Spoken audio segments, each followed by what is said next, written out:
Hello, everybody. I'm Chris Battistel, and this is the Fantasy and Frames IDP Target Series for 2023 and possibly beyond. Today, we are talking Jonathan Owens, Green Bay Packers safety. But before I do, like the stream, subscribe to the channel, hit that notification bell to get notified whenever the Fantasy and Frames team drops new content. Most importantly, head over to www.fantasyinframes.com, where you will find all of our written articles, all the videos, the Scott Fishbowl 13 ADP, everything you need to succeed this upcoming fantasy football season. Now, let's get into the IDP target profile of Jonathan Owens, Mr. Simone Biles, 27 years old, 5 foot 11 inches, 210 pounds, signed by Green Bay this May. And he's going to be fighting for that starting safety role for the Packers. Now, the first unofficial depth chart for the Packers has yet to be released, but ourlads.com has him listed as the free safety 2 behind Rudy Ford. It's a position of need for the Green Bay Packers, with Adrian Amos leaving for free agency and Darnell Savage being benched last season. Owens will be battling Ford for that starting role.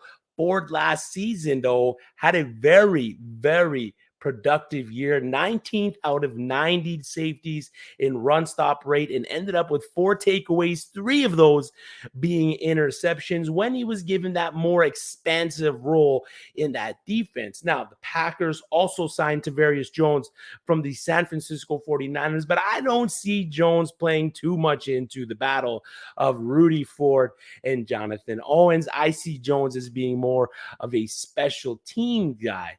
Now, looking at Jonathan Owens' season last year, he played with the Houston Texans, where he had a career year, putting up 125 total tackles, 84 of those being solo and 41 being assisted. He did get the 1 sack and 4 deflected passes.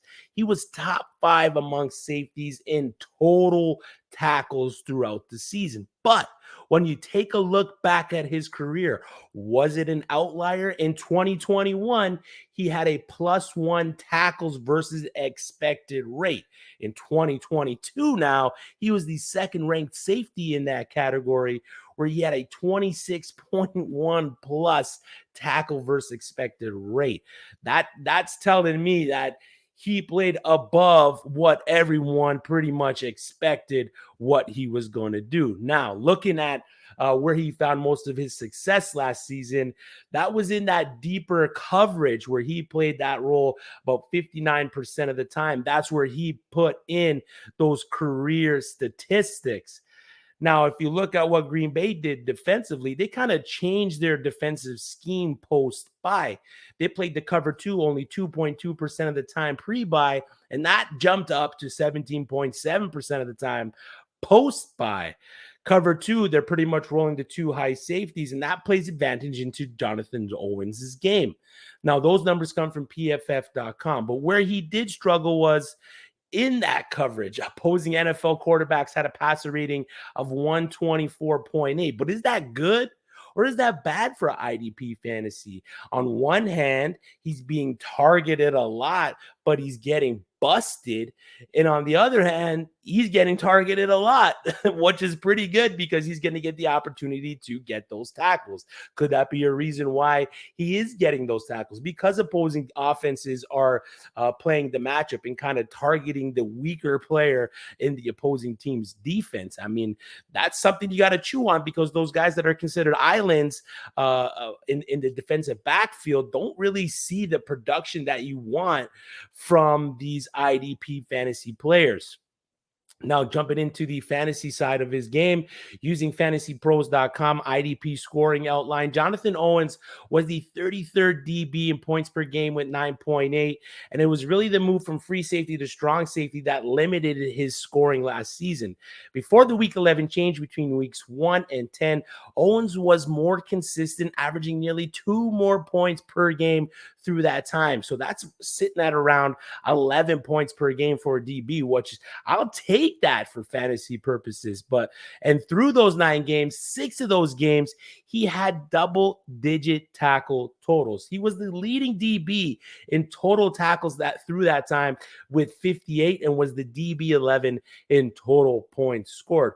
Week 11 on, he only averaged 7.5 fantasy points per game and only had 1 game where he hit that double-digit tackle mark. And that's that point where the Houston Texans switched his role and moved him to that strong safety. He played a little bit more in the box, and that's where he got that sack. Now, if you're asking me, I want the guy that is going to have a high opportunity for tackles over the DB that lines up in the box more and has a possibility to get that sack. Give me the consistency in the DB.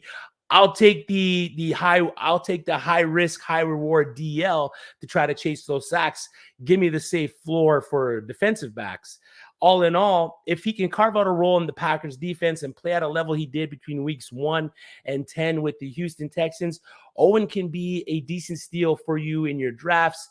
If they do decide to sit Darnell Savage a bit more in that Green Bay Packers defense, they put Rudy Ford as the free, they line up Jonathan Owens as the strong, I'm going to kind of stay away. He's one of those players where you're going to want to keep your ear to the ground, keep your ear to the frame, and we're going to deliver all the information you're going to need heading into draft season. That's it for me. That's Jonathan Owens. You can find me at FFChrisB on Twitter. You can find all my work at fantasyandframes.com. I hope you have a good luck this season. Toodles.